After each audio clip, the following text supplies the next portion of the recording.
I'm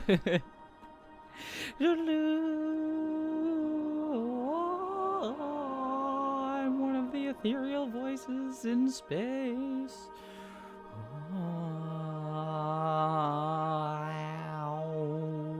Wow. Ooh. Alrighty, everybody. Time to pop on. If I can find the button. There's the button. And let me know how I sound. Hello, everybody! How is everyone doing? Make sure to let me know if the balance and sounds and all the weirdness of streaming are good. If I can say words. But hello, how is everyone doing today? Hello, apologies, I'm gonna missay this. Vio Merzda, the fluffy seagull gases. I mispronounced the hell of that, but hello, my friend. Miss Wicked Wolf, Miranda Keitel, Lewis, Charles, Laser Pipe. Good to see you, Laser Pipe. It's been a hot minute. Skogly, Fighting Words. Josh, good to see you. Brutus, good to see you. Rowan, Lucian, good to see you. Mwah! Everyone, send some love to Lucian, who is one of my best friends, and my editor as well, because he is currently helping out on my Star Wars Andor video, because he kicks butt. So send some love to Lucian for helping me out with that, and also for being an amazing human being who I love and adore, as I do all of you, but especially Lucian. Mwah. Hope you're doing well, Lucian. Good to see you here. It's been a minute since you've been in one of the streams, even though we literally talked, like, 2 days ago?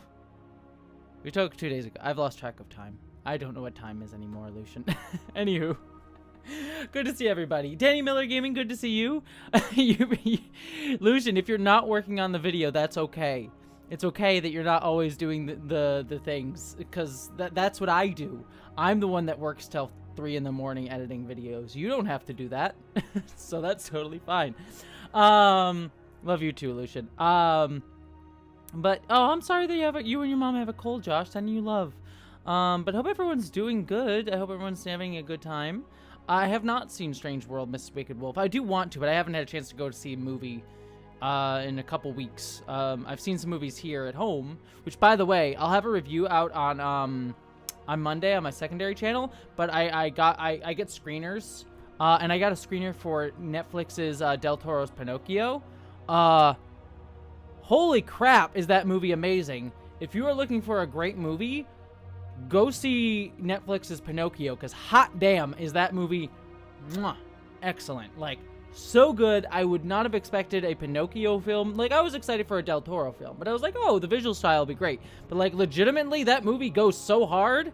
It goes so hard, which is not what I was expecting for a Pinocchio movie. I was like, oh, this will be a fun little, like, kind of kids thing. Not a kids movie. It goes hard. It goes hard, and it is excellent. Like, go watch that movie. I'll have a review out on Monday if you want my specific thoughts, but damn, is that movie great. Anywho, sorry, aside. I am also hyped for Glass Onion 2B, Parker. Like, Glass Onion, I'm very excited for. Like, Knives Out was one of my favorite movies of the year it came out. I think it was only beaten. What else came? There was something else that came out the year. I think it was Spider-Man Into the Spider-Verse, which may have slightly beaten it for me.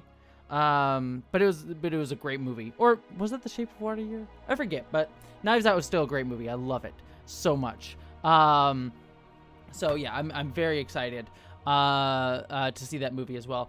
Anywho, before I get too far into rambling about stuff, I just want to let everyone know, in case you are new here, welcome to my live stream. I do this pretty much every Thursday. I didn't do it last week because of Thanksgiving here in the United States, but otherwise, this is a live stream where we hang out. I chat with all of you for about an hour about whatever you all want to chat about. Yeah, super chats are appreciated. I usually give those, well, I always give super chats a heart, and I obviously answer the super chat, sometimes with a very long diatribe, sometimes not, depending on what the question is.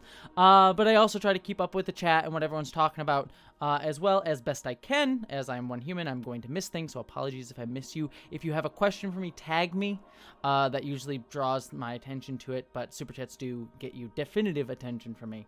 What else? What else is there? Oh, also, we don't have to. If you have a question or something that wants, something you want me to discuss that goes into it, please, or sometimes I'll just go into it naturally myself.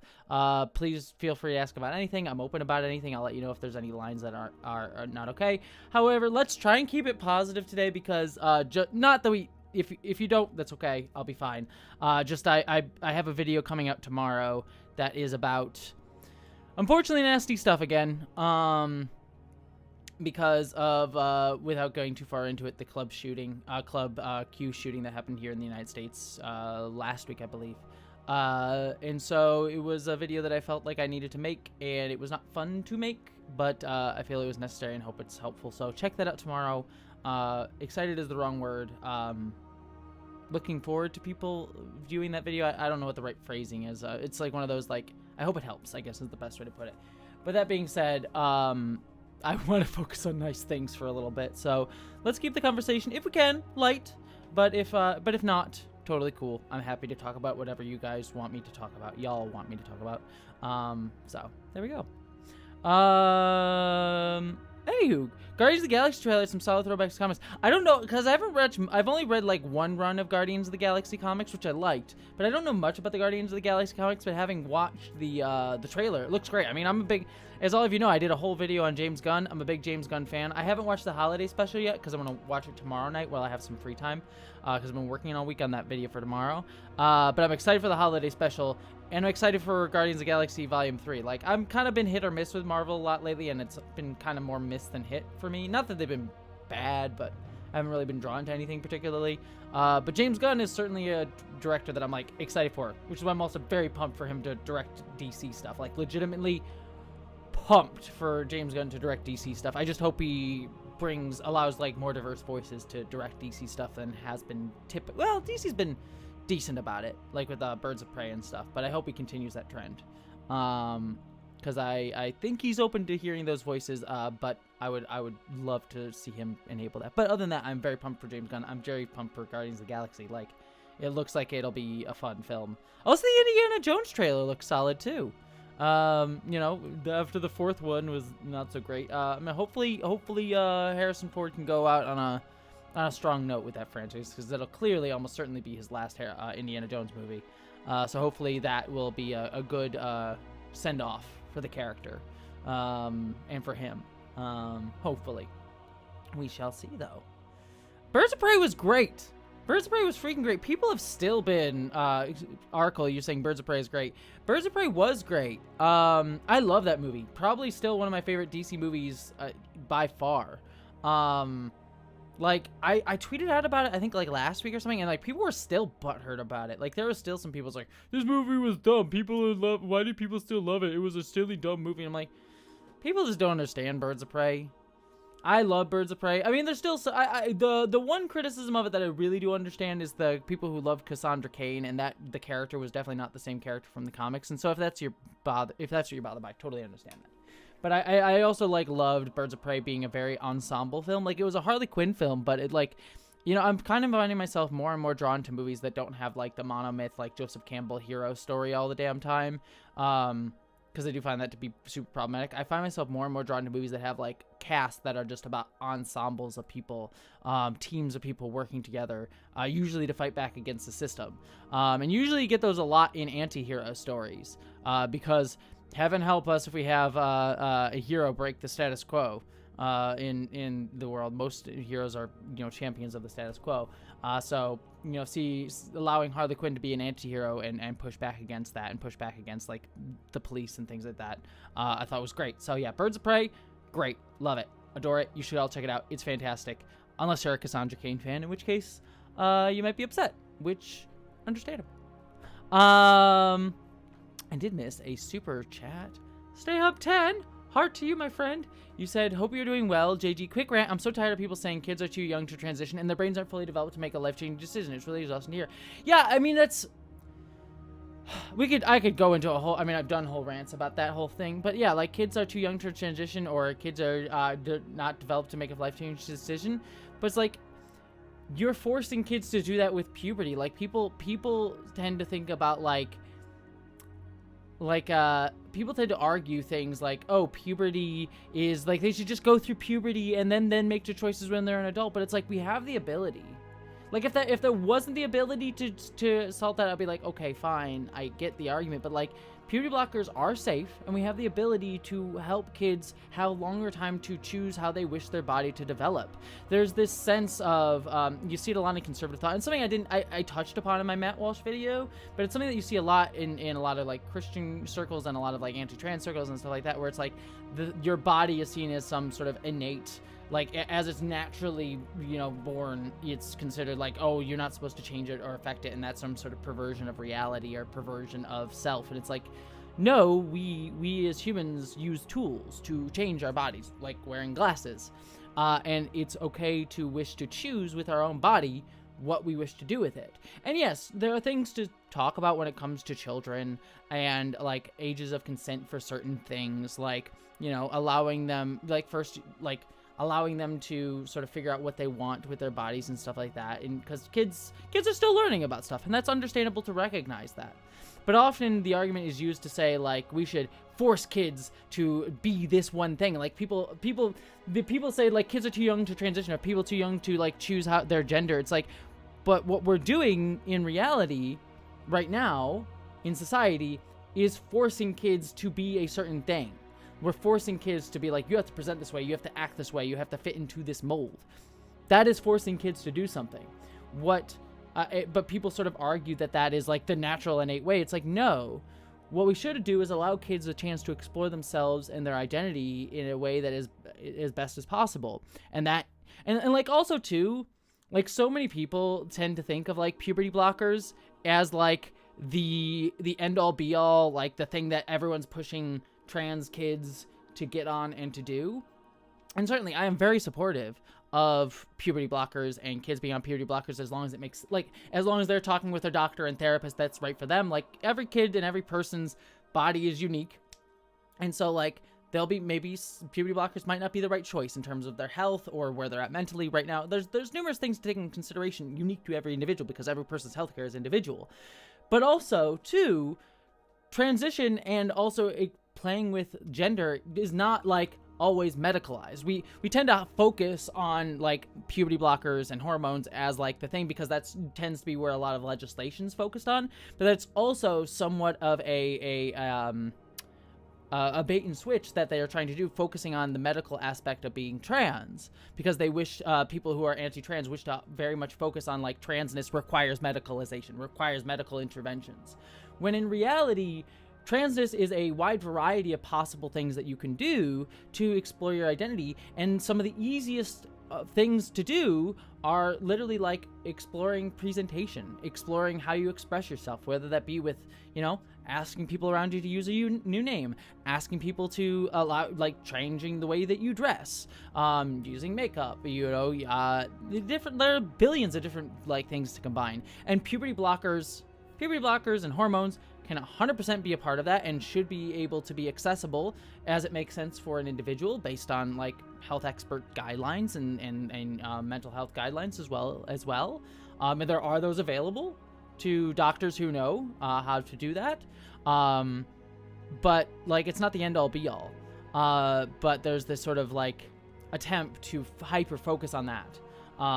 Because it allows people to medicalize, and ultimately leading to sexualizing and dehumanizing transness, saying that it's a mental illness because it requires medicalization. It requires to be treated in some way, shape, or form, when really these two are just tools to allow us to better be ourselves or better express ourselves through our bodies. Our bodies are weird, gross things that don't always align with how we wish to exist in the world. So, if we have the power, like, one of the cool things about being human is that we can use tools. And I think that's totally fine. So yeah, there's a lot of stuff you could break into that. Anywho, I've missed a lot of the chat because I got ranting about puberty blockers and stuff. So let me quick catch up on some of the super chats here.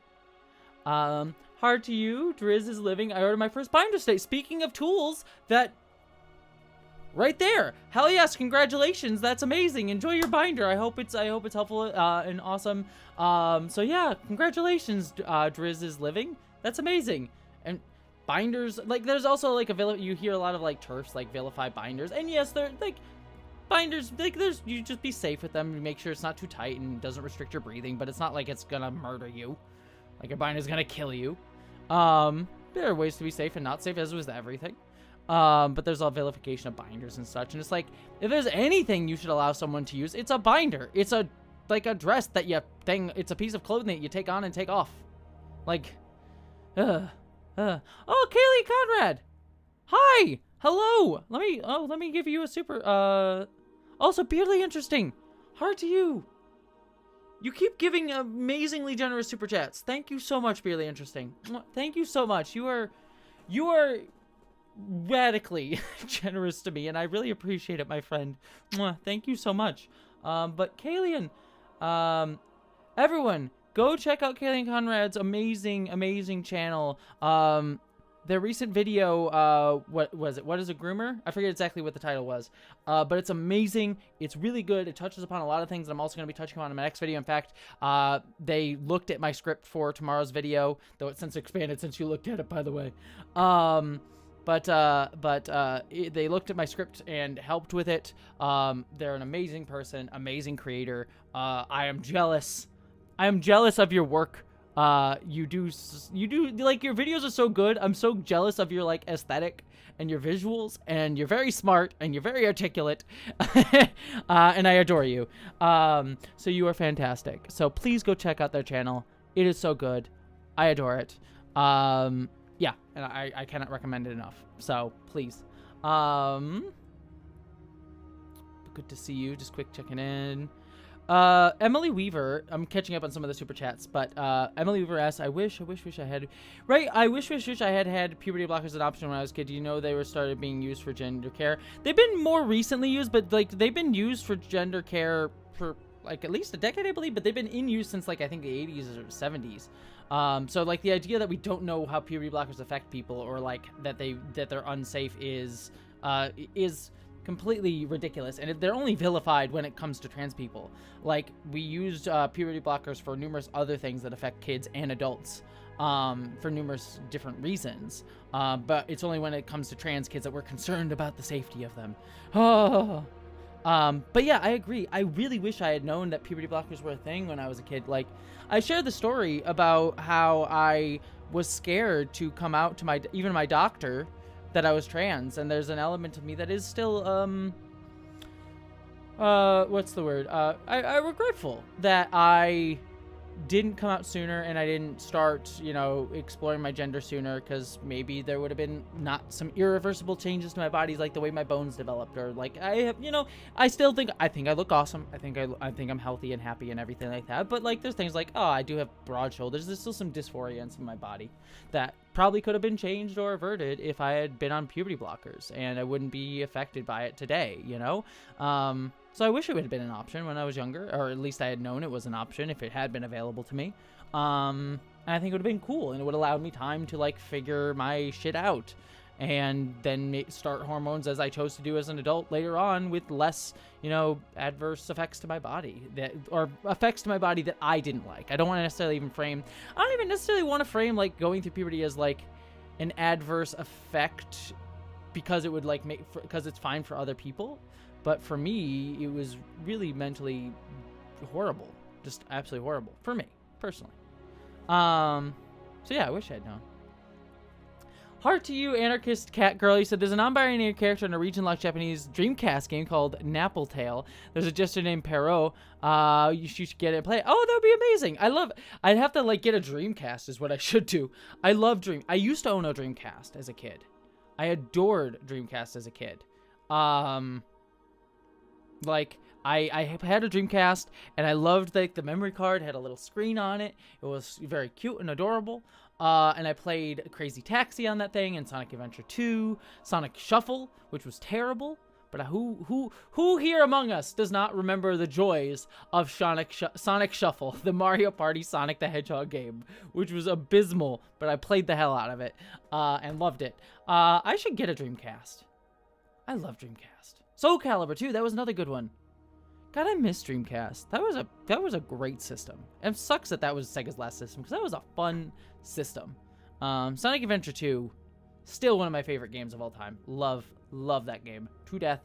I still haven't played Sonic Frontiers, I know it's a very mixed reception game, but I'm very excited for it. Like I keep hoping for Sonic. I keep hoping that Sonic could recapture the joy that was Sonic Adventure 2. Hasn't yet. Probably came closest with Sonic Generations for me. Still have Sonic, but Sonic Adventure 1, Sonic Adventure 2 are still like peak Sonic for me. I don't think it gets much better than those two games. Okay, catching up. I missed some super chats here. Beardly interesting again. Thank you again for being incredibly, like, I legitimately don't know what to say to your generosity, other than like endless thank you, my friend. So heart to you. You said we got to make up for no stream last week. Peace and love to all. Also, who's your favorite Star Trek Project character and why is it Rock Talk? I mean, it is Rock Talk.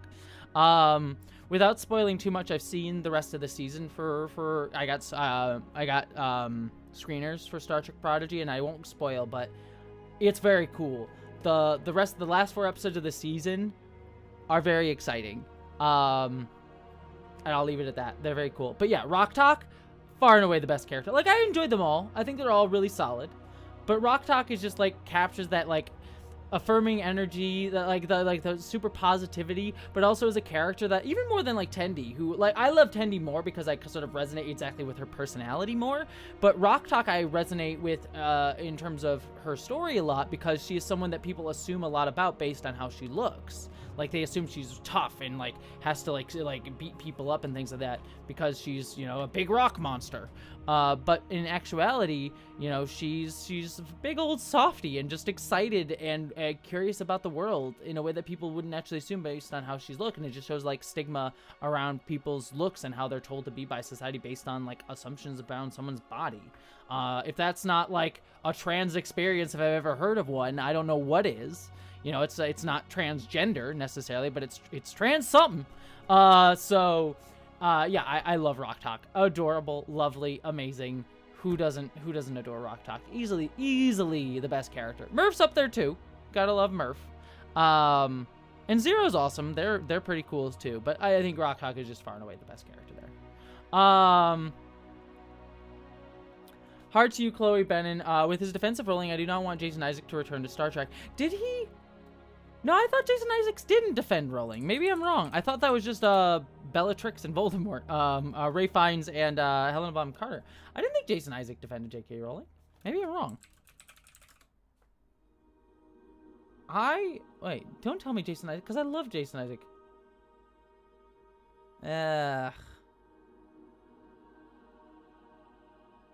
Yeah, he did. He did the, like, I don't want to talk about it sort of thing, which I guess is somewhat better.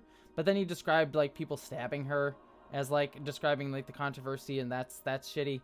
Because that's not what... She's stabbing trans people is what's really happening, and people are pointing that out.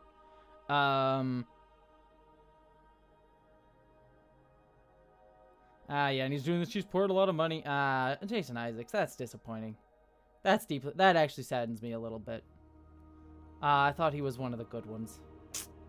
It is telling, though, and I mean, I say this jokingly. It speaks nothing to it. It's probably more of it speaks more to maybe like a generation gap than an actual joking bit about the characters. But it is interesting that Jason Isaacs is Jason Isaac, Race Fiennes, and Helena Bonham Carter, who played Lucius Malfoy, Voldemort, and Bellatrix Lestrange, all came out in support of Rowling, and then the Golden Trio, you know, Harry, Ron, Hermione, they all came out in support of trans people. Just saying.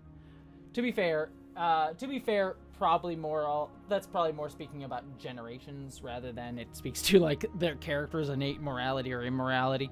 But it's just a funny thing.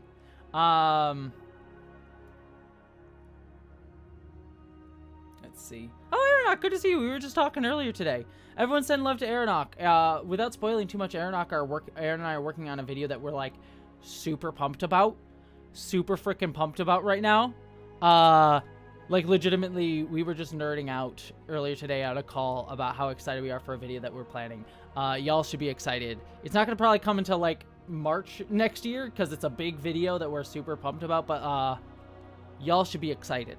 I am very excited. I am like over the moon excited with the video that Aronach and I are going to be working on. So y'all, I'm not going to spoil just yet, Monica, but it'll be very excited. It should be very cool. Yeah, we're going to do, and as Aronach said, we're going to be doing some animation. It's going to be a good time. Let's see. Catherine Lambeth, heart to you. Oh, no, I missed. Dean, apologies. Let me do that first. Jesse, your fantastic star, a soothing balm to the payment of what's going on in the world. Well, thank you. I appreciate that. What in Star Trek are you excited for upcoming? Lower Decks and Strange New Worlds are probably at the front of my list. Not really excited for Star Trek Picard Season 3. For Star Trek Picard, I'm more just like, please make a good season. I just want the season to be good. You know? Picard Season 1 and Season 2 are there's good ideas in it, but they aren't explored, and what is explored is not interesting in those shows and kind of badly written. They have a lot of fan service that they've been showing up for Picard Season 3, which is fine. And they've been doing some of the fan service that I'm kind of... The weird elements of fan service that they're doing, I'm very excited for. They like bringing Moriarty back, I think is really cool. Like, everyone's like, oh, look, it's the Titan. Oh, look, it's the Enterprise F. I don't really care. It's fine. It's cool to see the Enterprise F. I'm not a big fan of that, really. And seeing the Next Generation crew, like, I'm excited to see, like, Geordi and everyone back. I'm, like, more excited for Geordi than I am Riker. Jonathan Frakes I love, but, like, I want to see these characters who haven't gotten a lot of attention get attention. But things like Moriarty coming back, that's cool to me, because, like, that's not a character that, like, has this, like, big fan love behind him, but, like, you could do interesting things with his character based on where he was left off in Next Generation. And so, like, that's the stuff that, like, if you're gonna do fan service, that's the kind of fan service that I love. The weird stuff that you're like, let's pick up that freaking weird thread. I want that to be brought up. Like, that's what I'm excited about. You're awesome, Valda. Apologies if I said your name wrong. So, like, I'm excited for that, but more so, I'm excited for seeing where Strange New Worlds goes, because I love that show. I'm hopeful that... I'm not necessarily excited for Discovery season. I like Discovery. Don't get me wrong. I like Discovery. I'm not excited for it. What I really am hoping is Discovery gets to explore its setting more. I think it's done a really cool stuff with its setting in Season 3 and 4 that it hasn't fully explored. And while I love the representation and the characters in Discovery, I really want it to explore its setting and do a little bit more world building that I think it's been allowed to do. So I'm excited for that. But I think at the top of my pile is Lower Decks, more Prodigy, even though I've seen the next few episodes already. The end of this season has me excited for Season 2. Strange New Worlds, Lower Decks, and Prodigy. What I would be really excited for is, like, a movie that, like, kind of, like, does a crossover event. I know they kind of teased it a little bit, but if they did that, I would be so pumped. And then also what I'm excited for in Star Trek is that I get to contribute to it one day. That's definitely gonna happen, for sure, right? I hope so. But that's what I'm most excited about. I want to do Star Trek stuff. We'll see it. Let's see. I did see that, Rowan. I did see you say that about me being roguish. I love that. I wouldn't say I'm roguish. I'm not really a rogue, am I? More like a... If anything, I'm like a bard. Probably like a weirdo bard. If I'm any type of, like, character. I'm not really a rogue. I'm more of a bard. Maybe a rogue bard rogue hybrid sort of thing, but I don't know if I'm a straight up rogue. I'm definitely not super roguish. Roguish elements. Sorcerer, yeah. Wild magic sorcerer is always my go-to for D&D. I love wild magic sorcerer, so that's probably who I am. So Aronach's got it. Also, let me quick catch up. I'm missing some of the super chats here. Catherine and Betty said, I'm taking my whole department to the planetarium tomorrow. My boss wasn't super happy I did without permission, but it was cheap enough to fit my budget. Oh, that's awesome. Have fun. I haven't been to a planetarium in a while. Planetarium's a lot of fun. And good to see you, Catherine. Adrian, you said learning Spanish right now, might flee to Mexico. Without getting too far into it, what I will say is... I'll talk about it more in my video tomorrow, though there's only so much I can say in that video because I don't want to get hit by YouTube, like I did with my Matt Walsh video. But we should all be pushing back against anti-fascism, or against fascism, not pushing back against anti-fascism. We should be anti-fascist. It's growing, and we need to be aware that we can't be passive fighters against fascism. We need to be active. And what I will say to every LGBTQ person is you should be working to, and every person, not just every LGBTQ person, because I don't want to just put it on LGBTQ people, especially, in fact, it should be on allies, not LGBTQ people.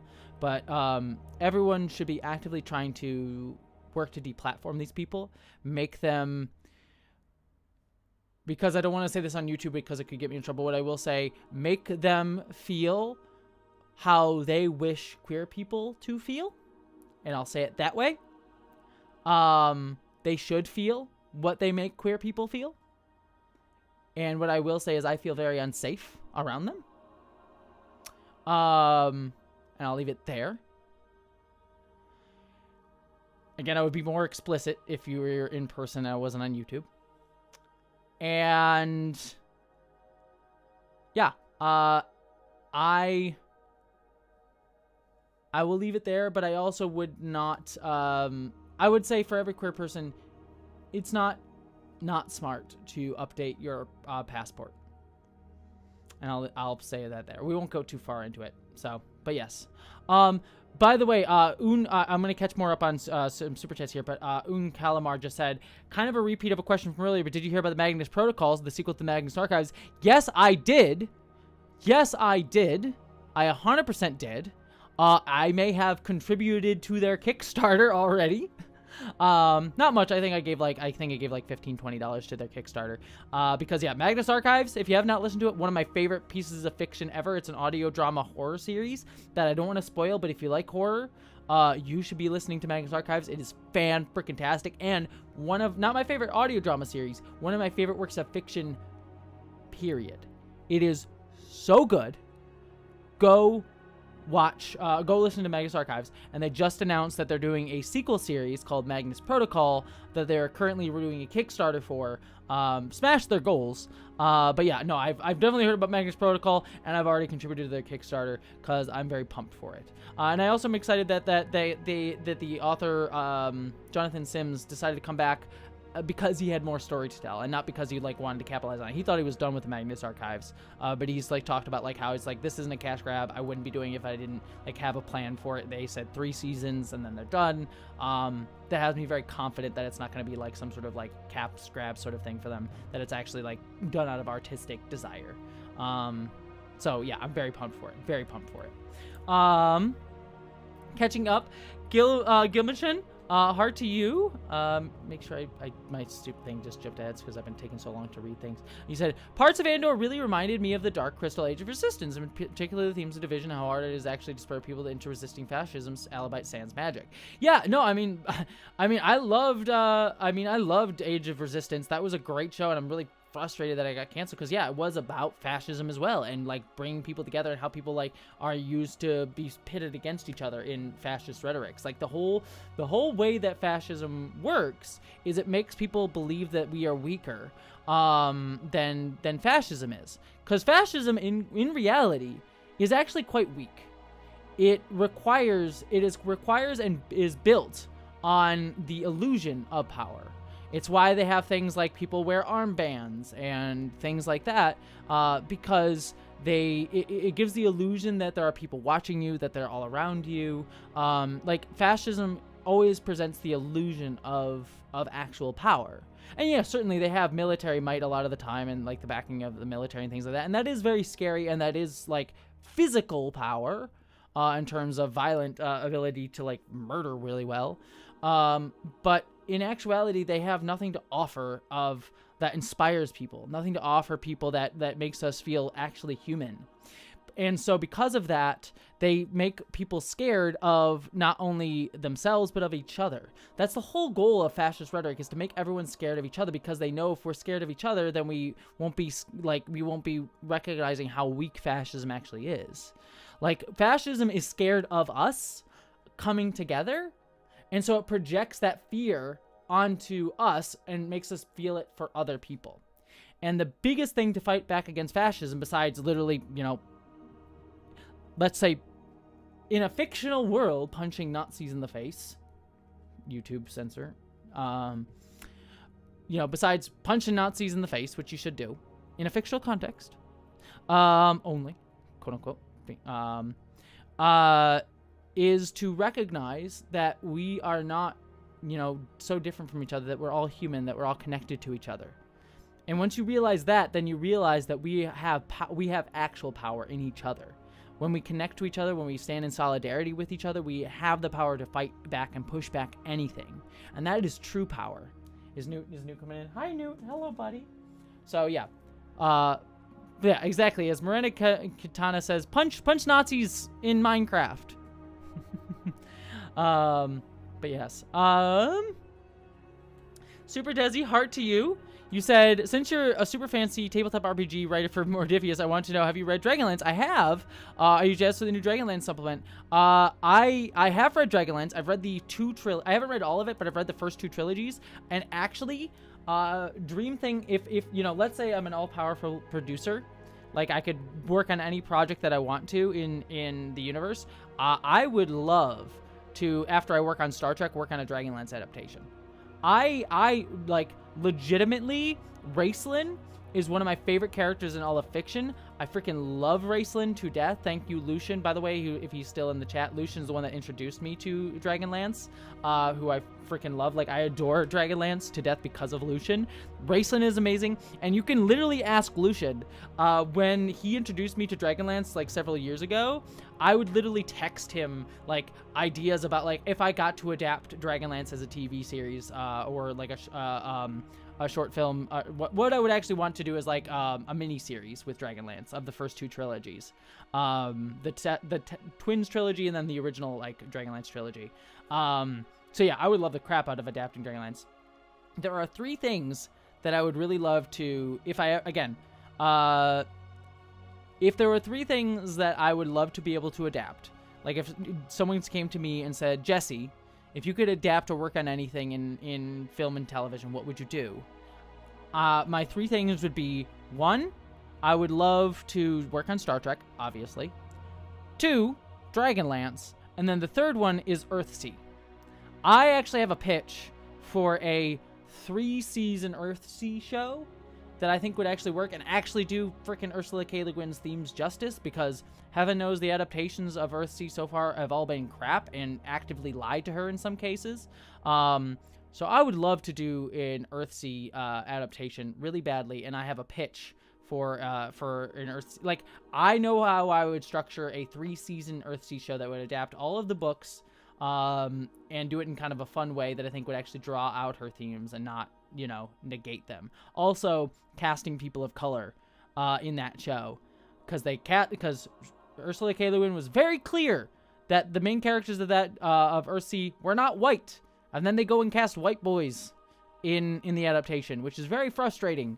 So yeah, I would love that. But yeah, Dragonlance, I'm excited for the supplement, but I haven't played some tabletop RPGs in a while. I want to. I need to get a tabletop RPG group here in Seattle, but yeah.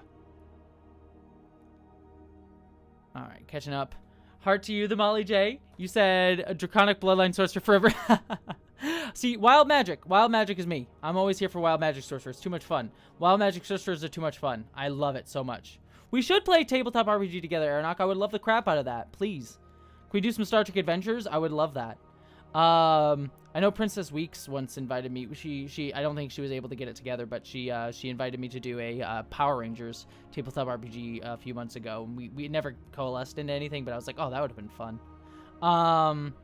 My Mark Studio, heart to you. You retracted your message. I don't know what you said, but I'm sending you a heart anyways, my friend. Luna Sophia, again, thank you so much for the super chat. That is an incredibly generous super chat, my friend. Mwah, mwah, thank you. I mean, all your super chats are generous, but that is very generous. I know people are pressed for money, and so that is very generous. You said, speaking of heroes against the status quo, do you think Chancellor Martok being a dungeon master is reflective of change of the Empire, like what Ezri suggested? Possible, but I do think that, didn't they say in the episode, I might have been wrong, but I believe that like Martok didn't actually record that in the episode of Lower Decks, that it was just like a Ferengi hologram version of him. So it wasn't actually Martok. So if we're getting technical, I don't think it's indicative of anything other than Ferengis like stealing people's likenesses against their will to promote capitalist products, which, you know, fits capitalism.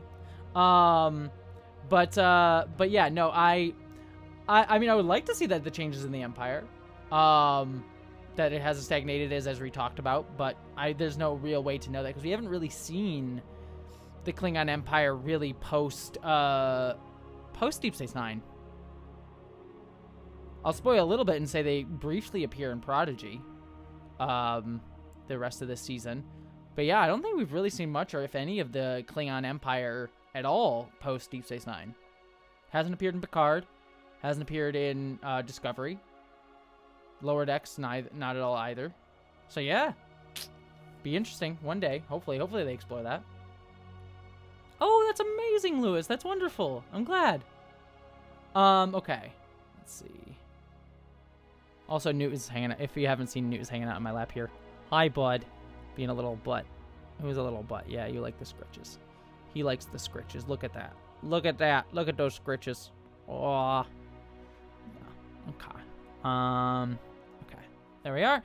I need more super chats. Just want to make sure. You said, Pudad Valda, apologies if I said your name wrong. I probably definitely did. Harcher, you said, how to deal with friends that ridicule being woke? Well, number one, it depends on how vehement they are. Because, like, woke, when people complain about wokeness, it's such a nebulous term. And the people who propagate that term know that it's a nebulous term. They want to use it as a term that people can sort of fit whatever they fear or are angry about into it. And generally what the term is used when, like, people on YouTube or specifically will generally, like, rant about things being woke because, like, a person of color or like a trans person appeared in a thing. You'll notice, like, that they'll often complain about, like, just diversity in things as evidence of wokeness. So it kind of depends really what your friend is, like, thinking about when it comes to being woke.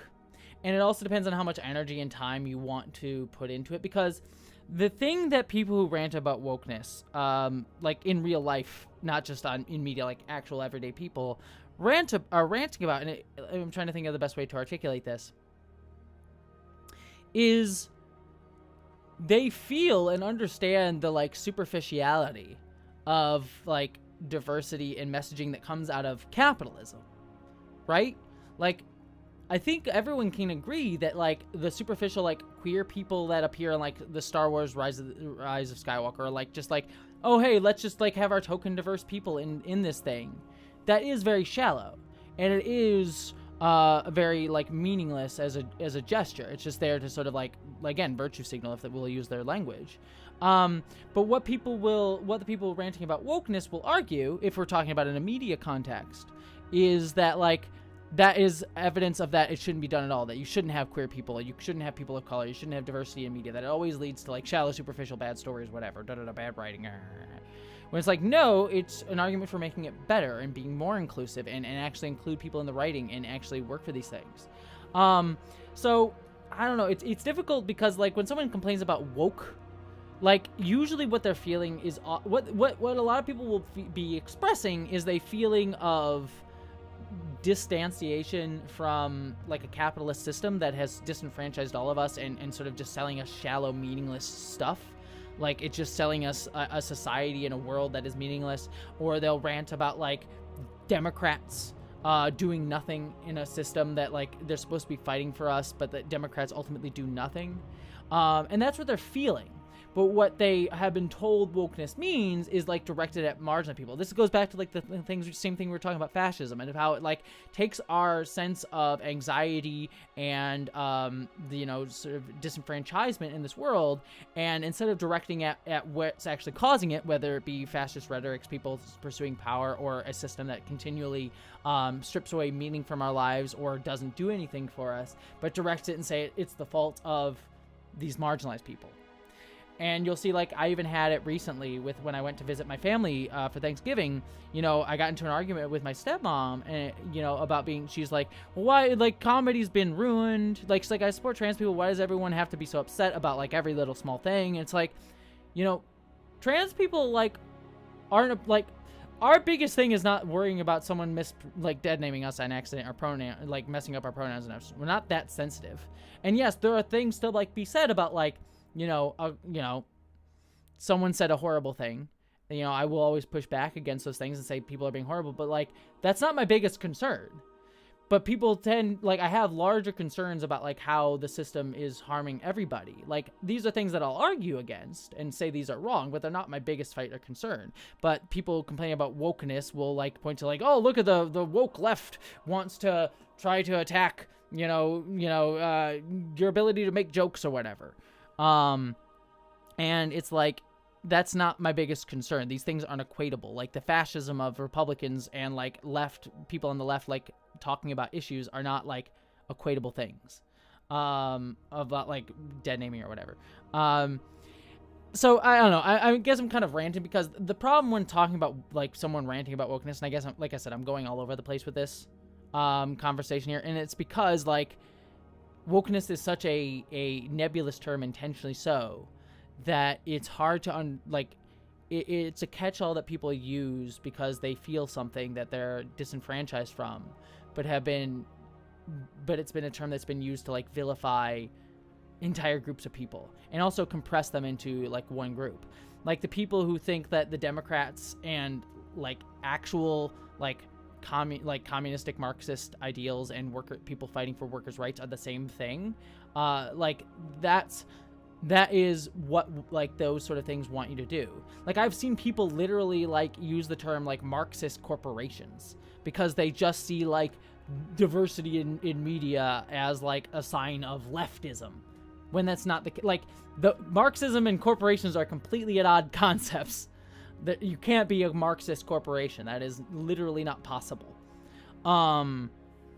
So, like, it's about, like, trying to articulate these things to people, but it is also difficult because it's, like, trying to break past a lot of rhetoric, and it takes a lot of energy, and it depends on how much time and energy you do have to do so. So, yeah. So it's sorry that there was a bit of rant about wokeness. It's just difficult to talk about wokeness as, like, a specific term in terms of, like, how do you fight against it, because, like, you have to really focus on, like, what the person using the word is meaning it to mean, and focusing on that, whether they're using it because they want to stoke a base and have an intention to obfuscate and lie, or whether it's someone who has fallen into those lies and rhetoric and is parroting it back. And it's like, what are they, and if that's the person that I'm dealing with, that I can do. It's like, I can try my best, as much energy as I have, and depends on how much energy and how safe I feel, to, like, hone in on what they're trying to feel. It's like why people say, like, Jesse, you should debate Matt Walsh. And it's like, I'm never going to debate Matt Walsh because the man has an incentive to constantly lie and try to, like, do, like, and not that Matt Walsh would want to debate me, but, like he is intentionally always going to lie to just get his idea across. And he's always going to obfuscate the truth because he has a financial and, political incentive to do so. But I will have conversations, not debates, conversations with people who spew this rhetoric, as long as I feel safe and I have the energy to do so, and I think it's, like, worth my time to do so. Because those people are people that, like, I can actually talk about it with, because I know that they're not doing it because they have a, like, political or financial incentive to do so. And I think that understanding that difference is hard, and again, it depends on our safety too. Like, there's worth, and sorry I'm ranting about this will be the last little bit here. It's like, there's worth in trying to de-radicalize people from, like, darker perspectives, and we need to do that work. But also, there is a point where it's like, I need to better think of myself and my community and the people that are already feeling unsafe and who have less power. And so while I am willing to do that work, my first priority is to protect people around me directly. And so if it is more worth my time, if I think it is better going to help the people who are most in danger to worry less about de-radicalizing someone and being more actively defending people from violence, whether it be legislative, physical, or mental violence, that is where I'm going to put my time. So I think de-radicalizing people is important, but it's certainly not my first priority. My first priority is defending people who are in danger, especially members of my own personal community, but also communities that I stand in solidarity with. And that means that sometimes working to try to de-radicalize others who view us in a negative light is part of that defense, but it is certainly not it is a tactic, not the priority. Which I think sometimes people, get confused about, because I'm sorry I'm ranting about this so much, but I think this is an important thing that I'm sort of articulating because I want to articulate for myself. But, like, we have so centered in our society talking about, like, cis dudes a lot, like cis white straight dudes, that even when we are talking about like ideals that are about like protecting LGBTQ people, protecting marginalized groups, our focus tends to be on trying to de-radicalize the people who would do us harm. Because the people who would do us harm are typically those in power, and those are the people that we are most told to empathize with. We're the most told to try to like focus on in our discussions, right? So often a lot of the tactics and discussion around how to best protect marginalized people come down to de-radicalizing these people, because those are where we've been told by our society to put our focus on. And it's like, no, in truth, that is a tactic to protecting marginalized people and people who are in danger, but it is not the first and foremost goal. The first and foremost goal is to protect people. And a tactic to do that is to de-radicalize people. But my reason for de-radicalizing people is like, I certainly I'm glad and hope that these people are better able to take care of themselves and have mental health. And like, I don't not care about people who are radicalized into these movements and feel isolated and feel like they need to enact violence upon the world. But if they're willing to enact violence on the world, they are not my first concern. I'm be glad that if it helps them, but I'm not here to protect them, if that makes sense. I hope that makes sense.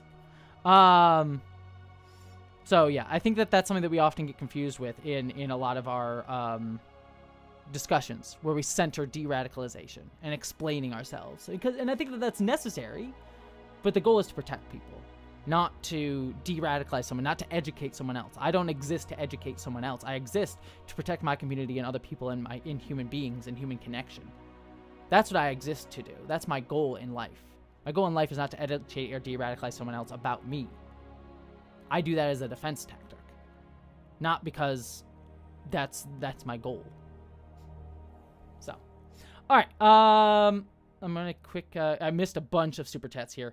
My Mark Studio, I'm wondering why you don't make content for other places that are not on YouTube, on LGBTQ places like Nebula, where your hands would not be as tied. The reason is Mark Studio is because YouTube is the thing that helps pay my bills the best. Like, it's worthwhile to build Nebula. So the thing that Nebula, and by the way, Heart because he gave us another super chat. The thing that people don't understand with Nebula, that is important to understand with Nebula, is that Nebula is not a competitor, a direct competitor with YouTube. Like, Nebula helps me. And certainly, if you're big enough on Nebula, you could make a living on Nebula, for sure. But, like, Nebula works best in augmentation with YouTube. YouTube is, unfortunately, the place that has the most reach and platform.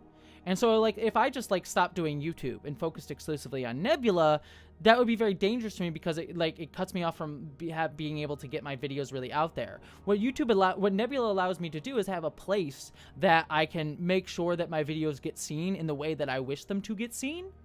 That, like, YouTube will censor these videos a lot, but Nebula allows me the chance to be like, well, here's a place that I know that this can exist, and it can help me out, and it can, you know, still help me pay my bills, and also help me be an artist and say what I want to say in the way that I want to say it. And then on top of that, as Nebula continues to grow, it helps us have more power against YouTube, and to leverage, like, again, it's like worker solidarity, working together, collective bargaining sort of thing. And like working with the creators and the power we all have collectively together on Nebula allows us to have conversations with YouTube, and like push back against them. Like, the reason I was able to get the community violation taken down, the warning for my Matt Walsh video, though they still said that they wanted me to re-edit it, which was frustrating and annoying. But the fact that they at least took away the thing and were able to tell me what I was considered to have done wrong in that video was because of Nebula's collective power and all those creators there working with me and the people at Nebula working with me. But it is not a replacement for YouTube, unfortunately. As much as I would like it to be, I think there should be competitors to YouTube and platforms to YouTube that are collective owned and worker owned. And YouTube is not that, and Nebula is to a degree, not completely. I still have, you know, I don't want to bite the hand that feeds me. There's issues I have at YouTube and its structure, as I have with many organizations, and I'm not going to get into that here. But, like, on a whole, I think there's a benefit to YouTube, or to Nebula.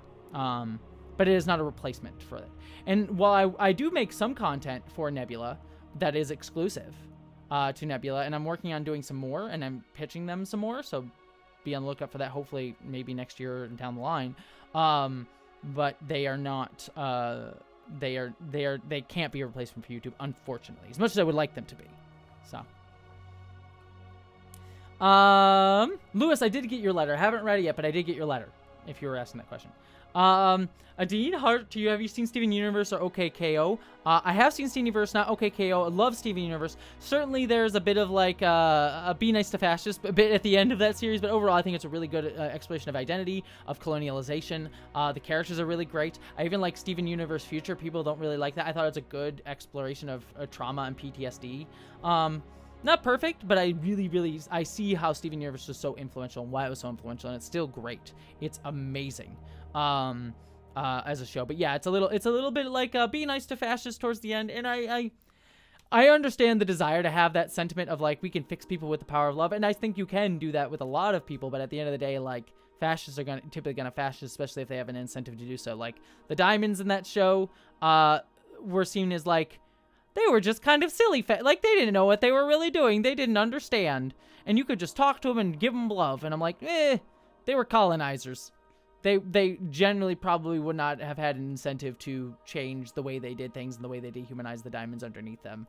And if we were being realistic, you probably would have had to fight them more physically or kill the diamonds, as Adrian said. But I get it, it's also a kid's show, so there's only made within a capitalist system. So there's only so much you can say with shows like that. If you like Steven Universe is great to a point, and then I would just be like, kids, go watch Andor, because Andor is much more clear about what you need to do to fascists.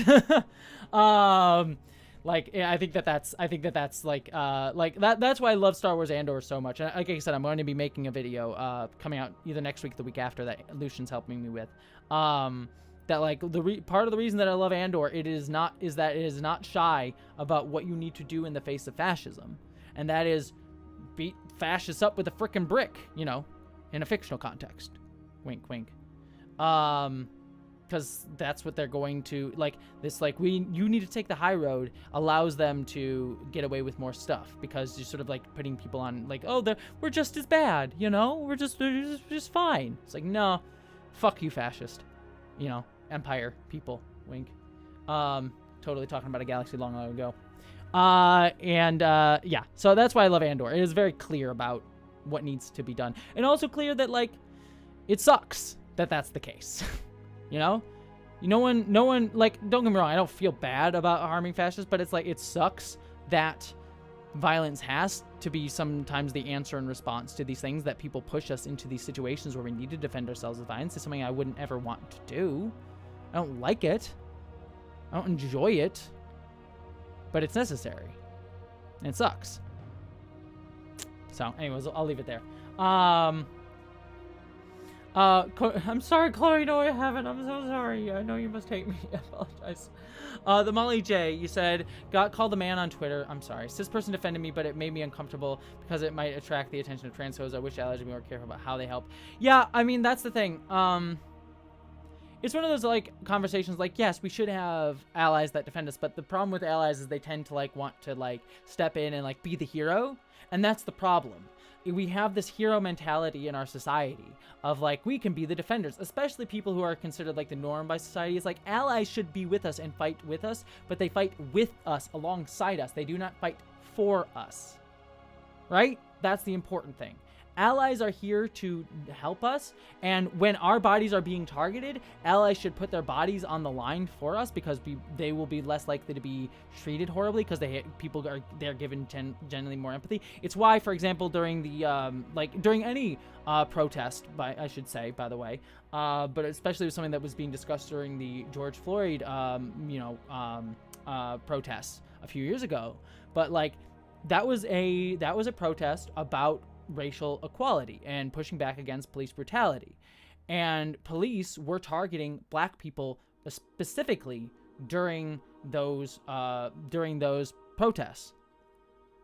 And so it was part of the duty of white people, and I include myself in that, in those protests, to make sure that we try to put ourselves in terms of our bodies, in terms of protecting people of color and black people in that situation. Especially cis white people, and especially white cis dudes who are allies. But they should not be there to speak for black people in that situation. They are there to help uplift black people's voices and help protect black people. But they weren't there to speak for. And that's the same. And I say that about myself as something that, like, I need to listen in these situations. I need to put my body on the line to help others in those situations where I can help them and possibly be considered, like, safer. It would be safer for me as a white person. But then I'm trans and I'm a woman. So there's also dehumanization that occurs there too. So it's difficult for me to be the one to be able to do that in those situations as well. But like same thing though with you know, being trans and being LGBTQ is like our allies should be there to fight alongside us, but not for us, if that makes sense. Okay, catching up. All right, it is 7 o'clock, and I've been ranting about a bunch of different things. We got super political in this stream, didn't we? Apologies. I will give Newt a hug every Fairy Dies. I'm going to do a speed run of all the super chats that I've missed so far. So speed run time. Super Desi. Oh, no, my thing just jumped ahead. Super Desi. You said, just remembered another question I want to ask you. Is there a Trek convention you're planning on going to in 2023? Sadly, and anger-inducingly, I was planning on going to the Seattle Star Trek convention, which pissed me off that they canceled it because I wouldn't have had to go anywhere because I stayed at my own house. Very upset about that because I was actually looking forward to, like, having Star Trek people here and bringing them around and, like, showing them different bars and stuff. It would have been really fun. Right now, I'm considering going to the Las Vegas convention. I have problems with the management of the Las Vegas convention, if I'm being honest with you. But... you know, I'm willing to go for, like, the community aspect of it, even though I don't really like the management of the Las Vegas convention. These are unfortunately the choices we have to make in, like, a capitalist world. But I'm here for the community, so yeah, there we go. Heart to you, Electric Blue. You said, hey, your Matt Walsh video was brought up today on. Oh, I didn't. Oh my gosh. I love the Majority Report. I listened to him on and off. I don't listen regularly, but that's amazing in a positive way.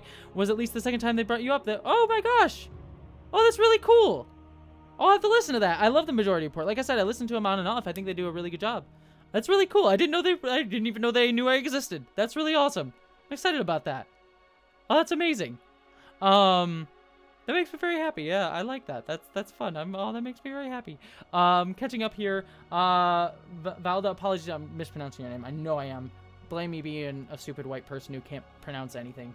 Like seriously, I am the joke there, not you. Apologies that I can't pronounce crap. You said I learned a lot. I can't thank you enough. Well, thank you very much. Heart to you. Stay home 10. I would also love to see you and Foreign Man play Mario Kart again. Also, Halo with Aeronaut is possible. Yes, I would love to play more games with Foreign. We've talked here and there, but we haven't like had a chance to connect a bunch with like streams and stuff. But I love Foreign. Foreign's great.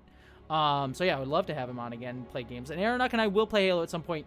Aeronaut and I, especially me, are very busy, so sometimes I don't have the time. But I do want to play Halo with Aeronaut. I don't know if Aeronaut's out here, but Aeronaut and I are hanging out and doing stuff and doing work too. So Aeronaut and I are definitely hanging out, and I would love to stream with them again at some point.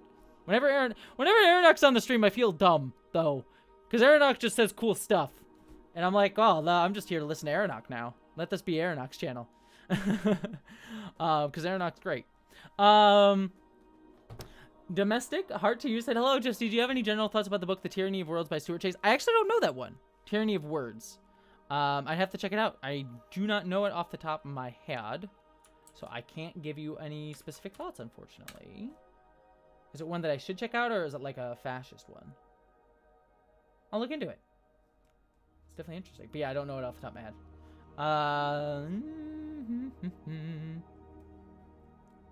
Let's see. Sorry, I think just lower down there. Catching up on super chats. I think I have caught up all up on. Oh, yeah, I caught up all on super chats except for just some hearts to Monica Star, heart to you, my friend, and Karina Freeman, heart to you, my friend. Mwah, love to you both. Since I've already gone over my usual hour and I need to go have some dinner, and then I want to finally try and beat God of War Ragnarok tonight because I haven't been wanting to finish the game. That game is so amazing. I love that game so much. Is there anything else? Is there anything that anybody wants me to mention that I didn't get to? That I know I missed a bunch of stuff in the chat because I was ranting about stuff. Oh, Mae Martin. Yeah, I heard about that, Rowan, being on Taskmaster. I am so excited for that. And it also makes me glad that they're having a non-binary person Taskmaster. I love Taskmaster. My family and I actually played Taskmaster for Thanksgiving. My dad and my family, we all just did like fun Taskmaster stuff. I love Taskmaster. That show is great. If I had time, I would love to do an essay on Taskmaster at some point about why I love it. But it's my decompression show. Usually whenever, not, I don't do it every night, but at the end of the night, I try to work out. Like I do a workout to like sort of end my evening. And I always put on Taskmaster as like the show that I watch while I'm working out, because it's such a great like show to work out to. Taskmaster's like my comfort show. I love Taskmaster to death. It's all available on YouTube, by the way. If you haven't heard of Taskmaster, folks, go check out Taskmaster. It's a really fun show. And apparently they're non-binary inclusive, which makes me very happy. So anything else that I missed? Well, I will end there. Lucian, love you. Get back to work, No, don't, Lucian. Do what you can as you can. I'm kidding with you. I love you. Anyways, everybody, I love you all. Take care of yourselves. Don't forget, tomorrow there's a video. Certainly understand if it is a video that is not for everybody, because it's a rough one. I will be very clear that I am talking about really difficult topics tomorrow. It's going to be about Club Q. It's going to talk about suicide. It's going to talk about mass shootings. It's going to talk about violence. It's going to talk about fascism. So it's not going to be an easy video. And if that is certainly something you can't handle right now, I definitely understand. Please take care of your mental health. That is also very important. But for everybody else, I think it is an important video, not because it's something that I made, but because I think the message needs to be heard in it, that we have to stand up to fascism, that we need to be active in that fight now. I mean, we need to always be active in that fight, but especially now. So please check out that video tomorrow if you can. But otherwise, take care of yourselves. There'll be a still very anti-fascist, but slightly more fun video coming either next week or the week after, depending on how fast I and Lucian edit it. But there'll be a video about Star Wars Andor coming up in next week or two. Beyond all of that, I send you my love. You are all wonderful and amazing. Newt sends his love. Right, bud? You send your love? He sends his love. Yeah, he does. Take care of yourselves, everybody.